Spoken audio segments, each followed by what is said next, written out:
Lettre 169 à Céline. Il y a une annotation qui précède cette lettre.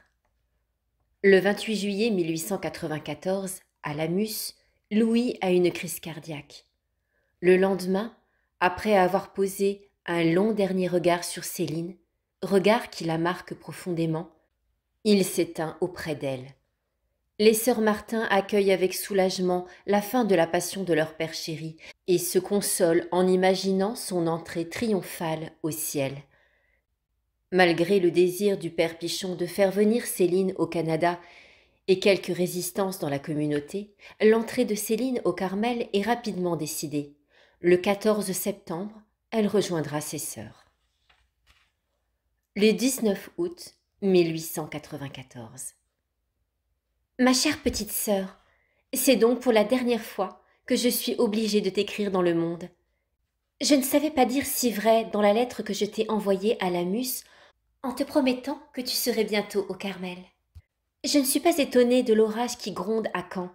Francis et Jeanne ont choisi une route différente de la nôtre, qu'ils ne peuvent comprendre la sublimité de notre vocation. Annotation: Jeanne, la cousine des sœurs Martin, et son époux Francis auraient voulu que Céline se marie et le lui ont fait savoir sans délicatesse. Mais riront bien, qui riront les derniers. Après cette vie d'un jour, ils comprendront lesquels de nous ou d'eux auront été les plus privilégiés. Que ta pêche miraculeuse nous a doucement touchés. Annotation: Céline partit à la pêche au crabe et n'en trouvant aucun, a prié son père, surnommé de son vivant, le Martin pêcheur, et en a découvert une centaine.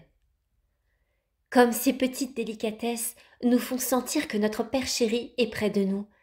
Après une mort de 5 ans, quelle joie de le retrouver toujours le même, cherchant, comme autrefois, les moyens de nous faire plaisir. Oh, comme il va rendre à sa Céline les soins qu'elle lui a prodigués. C'est lui qui a fait en si peu de temps réussir ta vocation. Maintenant qu'il est un pur esprit, ce lui est chose facile d'aller trouver les prêtres et les évêques.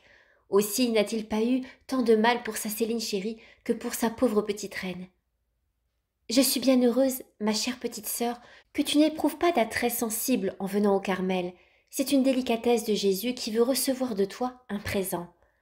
Il sait que c'est bien plus doux de donner que de recevoir. Nous n'avons que le court instant de la vie pour donner au bon Dieu. Et lui s'apprête déjà à dire « Maintenant, mon tour ». Quel bonheur de souffrir pour celui qui nous aime à la folie et de passer pour folle aux yeux du monde. On juge les autres d'après soi-même, et comme le monde est insensé, il pense naturellement que c'est nous qui sommes insensés.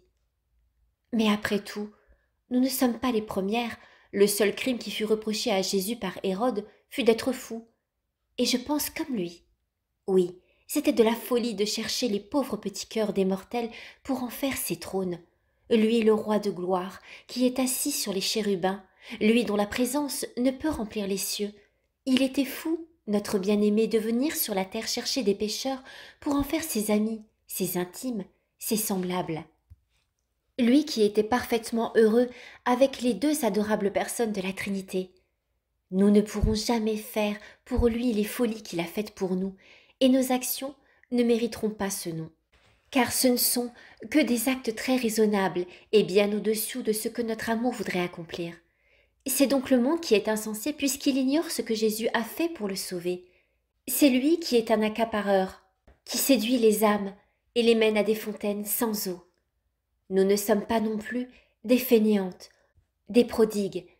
Jésus nous a défendus dans la personne de Madeleine. Il était à table, Marthe servait, Lazare mangeait avec lui et les disciples. Pour Marie, elle ne pensait pas à prendre de nourriture, mais à faire plaisir à celui qu'elle aimait. Aussi prit-elle un vase rempli d'un parfum de grand prix et le répandit sur la tête de Jésus en cassant le vase.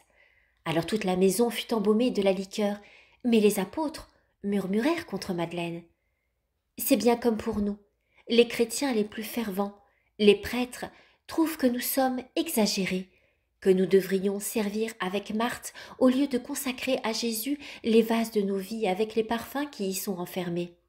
Et cependant, qu'importe que nos vases soient brisés, puisque Jésus est consolé, et que malgré lui le monde est obligé de sentir les parfums qui s'en exhalent, et qui servent à purifier l'air empoisonné qu'il ne cesse de respirer. PS.